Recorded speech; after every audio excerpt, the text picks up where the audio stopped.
Bismillahirrahmanirrahim. Assalamualaikum warahmatullahi wabarakatuh. Salam Om Swastiastu, Namo Buddhaya, salam kebajikan, salam sejahtera untuk kita semua. Perkenalkan, saya Aswad Anas, SOS MSc, dosen Ilmu Administrasi Negara, Fakultas Ilmu Administrasi Universitas Pepabli Makassar. Saya bergabung di Universitas Pepabli Makassar menjadi dosen sejak tahun 2020. Adapun bidang yang saya tekuni yaitu ilmu administrasi. Pada kesempatan ini saya mendeskripsikan PDD UKTPT bidang pengajaran saya pada mata kuliah Manajemen Pelayanan Publik. Mata kuliah ini merupakan mata kuliah wajib yang harus ditempuh oleh mahasiswa Prodi Ilmu Administrasi Negara dengan bobot 3 SKS yang diterima pada semester 5 periode ganjil. Adapun CPL Prodi pada mata kuliah ini yaitu menerapkan etika akademik, profesionalisme dan integritas di bidangnya masing-masing. Kedua, memahami pemahaman tentang konsep, fungsi, prinsip dan kontekstualitas administrasi publik, mendukung kegiatan pelayanan dan manajemen publik. Ketiga, mendemonstrasikan pemikiran logis, kritis dan inovatif tentang gaya pengambilan keputusan dan pemecahan masalah berasaskan manajemen pengetahuan pelayanan publik, mengimplementasikan sikap dan teknik perencanaan, pemantauan, evaluasi, dan sikap dalam pengetahuan kebijakan publik untuk mendukung organisasi publik, mampu berkomunikasi dan menerapkan metode lisan dan tulisan mengenai sistem akuntabilitas publik bagi organisasi dan masyarakat. Adapun capaian pembelajaran mata kuliah atau CPMK pada mata kuliah ini, yang pertama, mahasiswa mampu menjelaskan secara komprehensif mengenai teori, konsep, elemen, praktik administrasi publik untuk mendukung pelayanan dan manajemen publik. Kedua, mahasiswa memahami konsep pengambilan keputusan yang efektif dan nilai-nilai administrasi publik dalam pengetahuan manajemen dan pelayanan publik.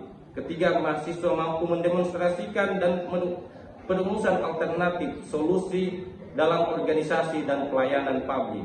Keempat, mahasiswa mampu mengaplikasikan akuntabilitas pelayanan publik dan menghadirkan kepedulian maupun kerjasama dalam memberikan pelayanan publik.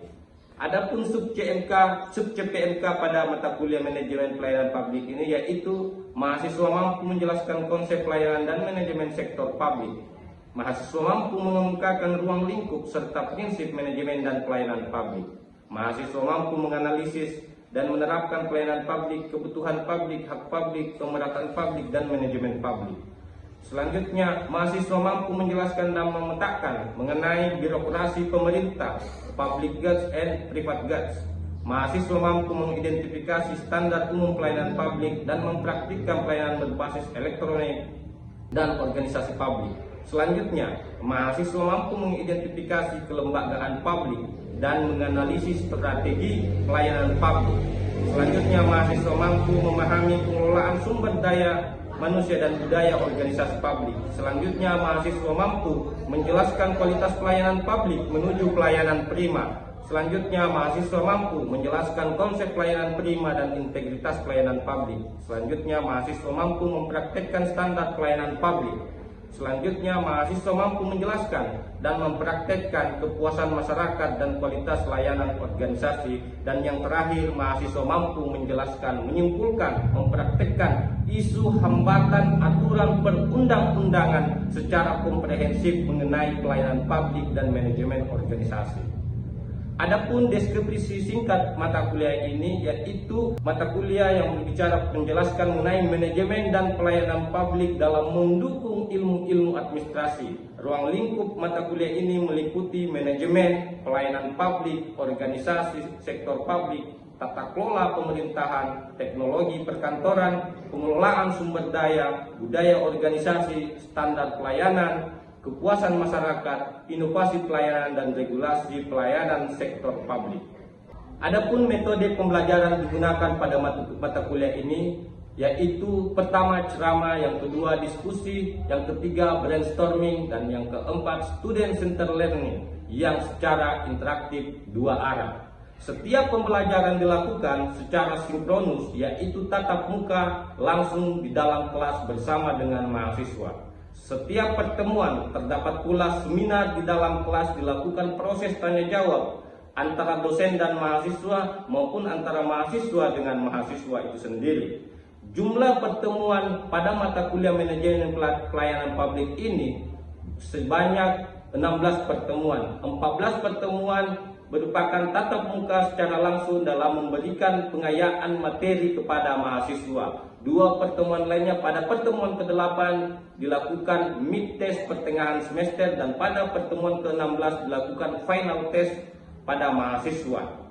Adapun asesmen pada mata kuliah ini yaitu kehadiran sebesar 10%, pemberian tugas sebesar 15%, ujian mid pertengahan semester sebesar 35%, dan ujian akhir semester sebanyak 40%. Adapun pada pertemuan kedua pengajaran mata kuliah manajemen pelayanan publik ini diharapkan mahasiswa mampu memahami konsep, definisi, indikator, perbedaan manajemen pelayanan publik. Adapun kegiatan pembelajaran di setiap pertemuan pada mata kuliah manajemen publik ini meliputi pendahuluan, penyajian, dan penutup. Untuk pendahuluan yaitu dosen membuka pertemuan di dalam kelas dan dilanjutkan sesi doa bersama. Kemudian dosen memberikan kesempatan kepada mahasiswa dalam mereview pertemuan materi sebelumnya.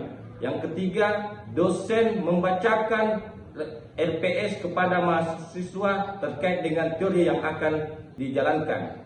Untuk penyajian pada pertemuan kedua ini, dosen memberikan materi tentang konsep, definisi, indikator, perbedaan manajemen pelayanan publik. Untuk sesi penutup, dosen membuka sesi pertanyaan antara mahasiswa yang bertujuan untuk mengetahui seberapa jauh mahasiswa dalam memahami materi yang diberikan. Selanjutnya, dosen memberikan kesempatan kepada mahasiswa untuk mereview materi yang sudah diberikan. Dan terakhir, dosen memberikan gambaran tentang materi yang akan dilakukan pertemuan selanjutnya dan ditutup pada pertemuan saat itu.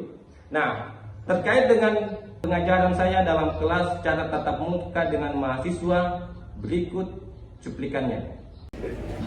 Oke, assalamualaikum warahmatullahi wabarakatuh. Waalaikumsalam warahmatullahi wabarakatuh. Hari ini kita kembali melakukan perkuliahan seperti biasanya. Gimana kabarnya semua? Alhamdulillah. Oke, semangat? Semangat. Oke.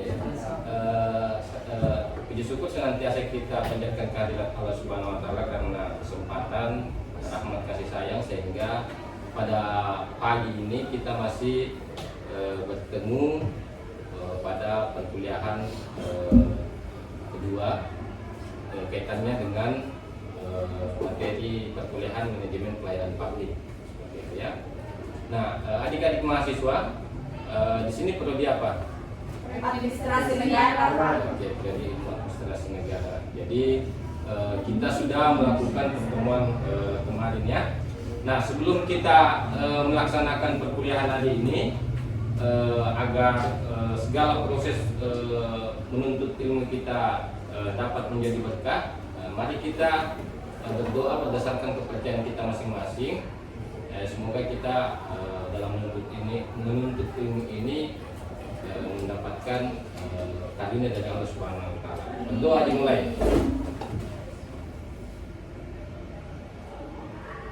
Oke, selesai. Baik, adik-adik sekalian, mana ketua tingkatnya? Oke, sebelumnya saya absen dulu ya.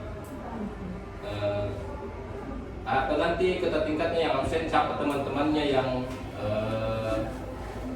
yang hadir dan siapa teman-temannya yang alfa, seperti itu ya. Jadi ketua tingkat mengisi absen itu sesuai dengan fakta gitu ya, jangan ada dimanipulasi gitu. Karena kehadiran itu sangat menunjang dalam memberikan penilaian kepada mahasiswa, seperti itu dalam setiap proses perkuliahan. Nah, adik-adik mahasiswa sekalian, kalian ini kan seorang prodi ilmu administrasi negara. Tentu kedepannya itu akan menjadi seorang administrator seperti itu.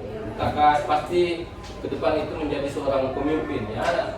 Kita tidak tahu namanya rezeki, yang sampai ada yang saya hadapi pagi hari ini itu menjadi pemimpin di desanya atau di kabupatennya ke depan seperti itu. Ataukah kalian itu bergabung dalam sebuah lembaga kebijakan yang dapat membantu pemerintahan yang ada di daerah kalian. Nah itulah sebenarnya makna dari ilmu administrasi negara ini. Ataukah bahkan bisa saja kalian juga menjadi dosen ke depan seperti itu. Ataukah bisa anda menjadi seorang entrepreneur di bidang apapun itu yang relevan dengan prodi Anda sebagai ilmu administrasi negara. Nah, karena ini pertemuan kedua kita, maka saya mencoba untuk bisa ada satu orang yang bisa memberikan review apa yang dilakukan atau apa yang dibahas pada pertemuan sebelumnya. Ada yang bisa katakan? Oke, silakan. Baik, izin Pak, saya Anugrah Fajar Ramadan.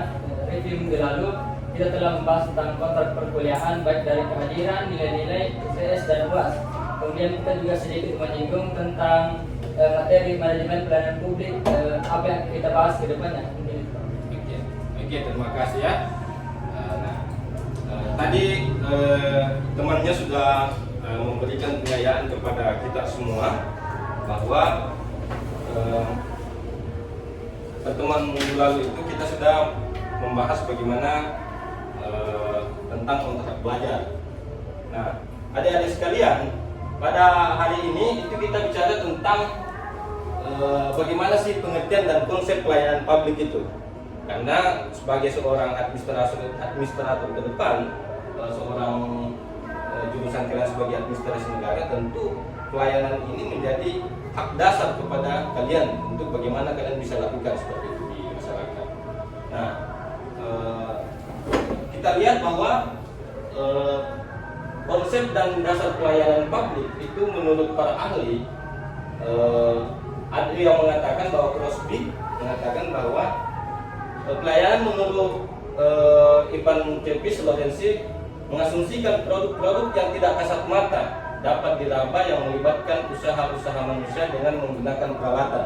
Nah, selain dikemukakan oleh para ahli, pelayanan publik juga itu umumnya diatur dalam berbagai segmentasi, mulai dari undang-undang, peraturan pemerintah, atau peraturan kementerian, atau sejenisnya seperti itu.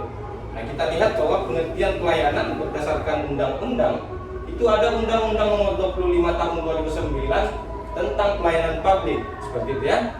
Ada juga peraturan pemerintah yang membahas tentang pelayanan publik, yaitu Nomor 96 Tahun 2012 tentang pelayanan publik. Nah, sampai di sini ada enggak adik-adik mahasiswa yang bisa mengungkapkan pendapatnya terkait dengan pelayanan yang menurut Anda ketahui secara umum?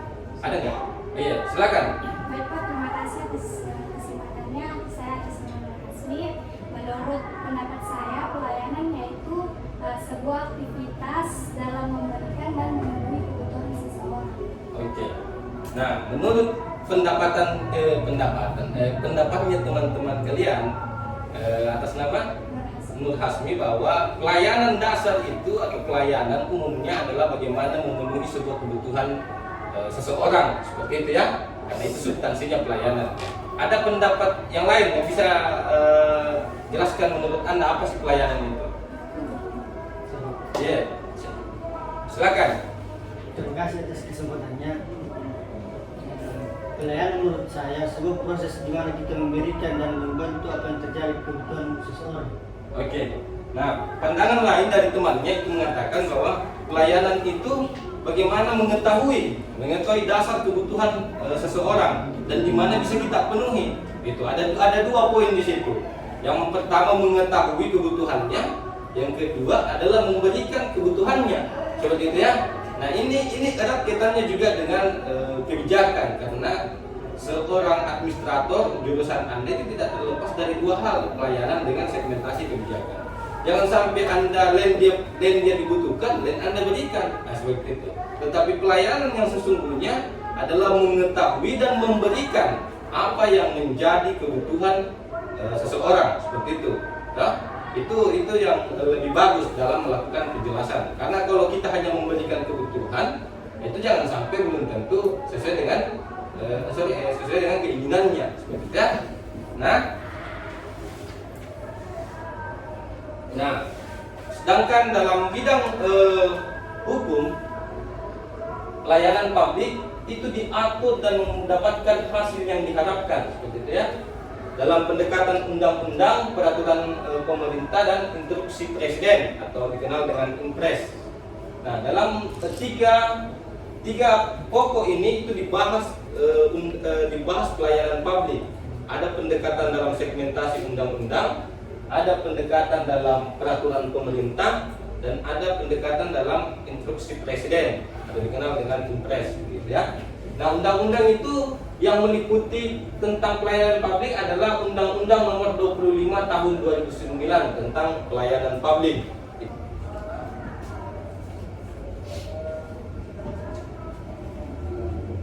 Nah, kita bicara tentang klasifikasi pelayanan publik. Nah, klasifikasi pelayanan publik ini itu hanya ada dua. Ada yang dimaksud dengan pelayanan dasar, ada yang dimaksud dengan pelayanan umum, seperti itu. Nah, pelayanan dasar itu meliputi pendidikan. Itu ya pelayanan dasar ya.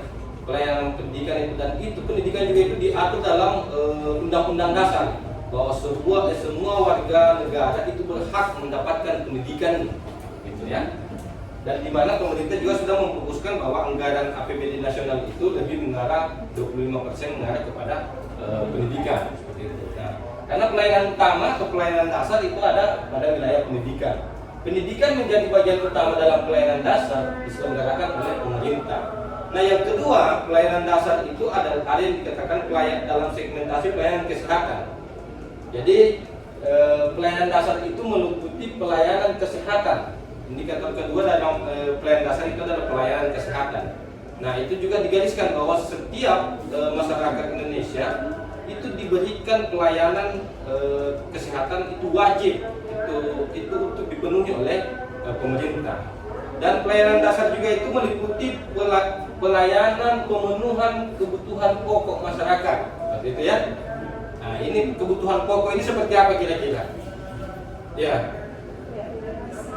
Ya, jadi kebutuhan pokok itu umumnya sandang, pangan, dan papan, yaitu kayak beras, pakaian, seperti itu, tempat tinggal, gitu. Jadi sederhananya itu kebutuhan pokok itu seperti itu ya, kebutuhan utama kita.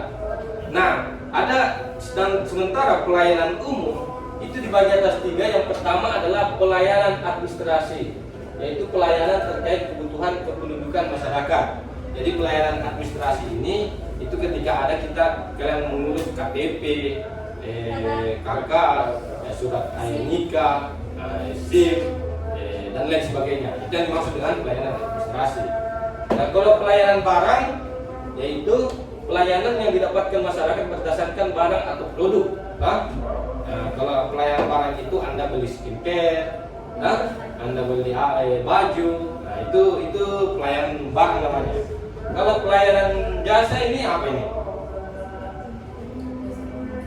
Nah, kalau pelayanan jasa ini Anda menggunakan JNT, nah gitu. Itu jadi pengiriman itu melalui itu, ataukah Anda masuk naik pesawat, itu namanya pelayanan jasa. Itu seperti atau lebih keren lagi sebagai Anda jadi konsultan kebijakan publik, maka yang Anda sediakan itu adalah pelayanan jasa, seperti itu ya.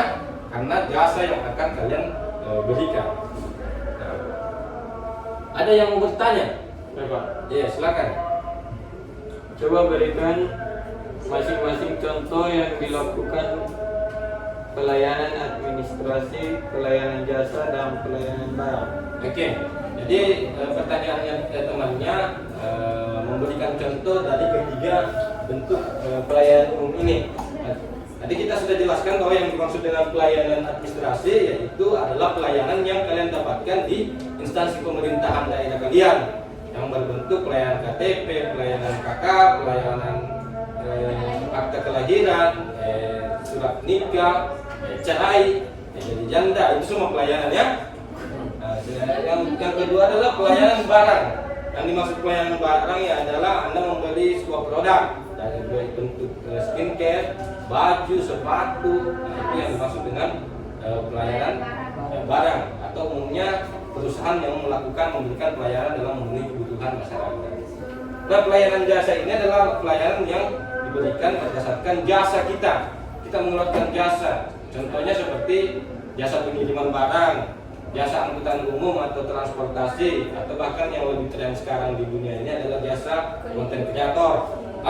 Bagaimana mereka ini mempreteling dirinya supaya dia menarik sehingga kita bisa like atau subscribe, dan di mana mereka dapat koin dan koin seperti itu ya. Nah, koinnya apa? Koinnya bagi mereka. Koinnya apa ya? Koinnya minimal dia terkenal seperti itu. Jadi itu yang lagi tren sekarang, itu pelayanan jasa yang berbentuk content creator atau influencer seperti itu ya. Influencer.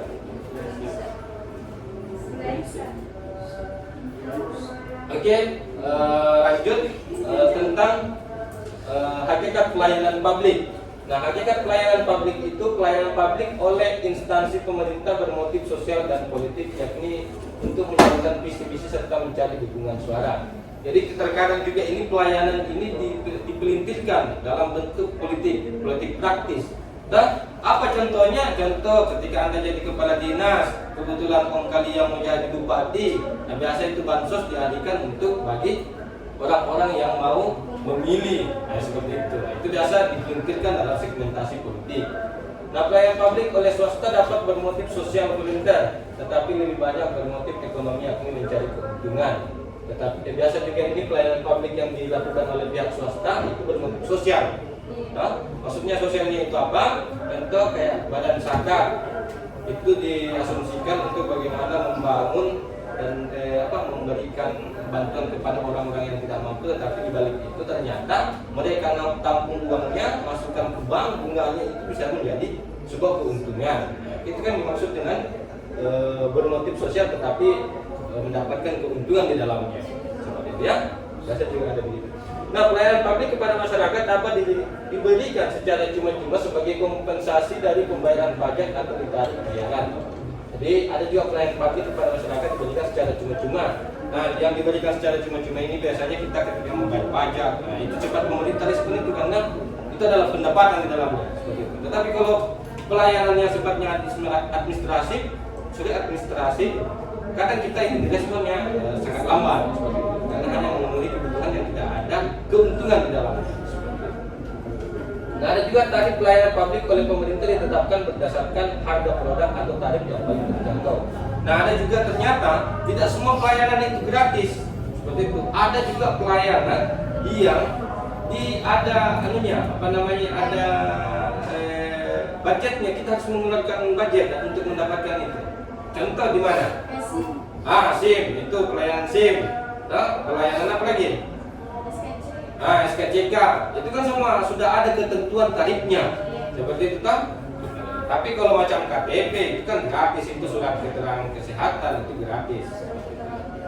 Surat keterangan tidak mampu itu juga gratis, lebih-lebih, seperti itu ya. Selanjutnya adalah pemberian pelayanan publik secara seragam kepada semua warga negara sebenarnya justru tidak adil karena kebutuhan kepentingan masyarakat berbeda.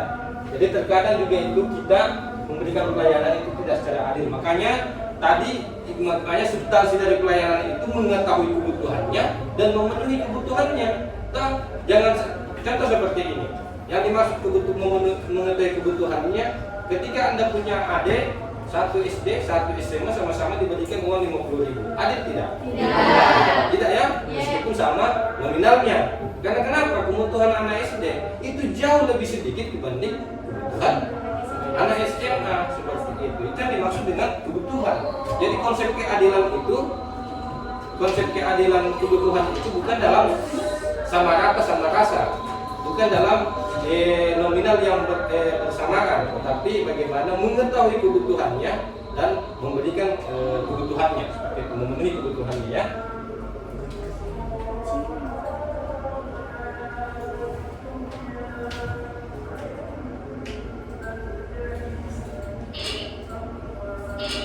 Nah, paradigma pelayanan publik. Jadi paradigma pelayanan publik ini itu ada paradigma baru, ada juga paradigma lama. Kalau paradigma lama itu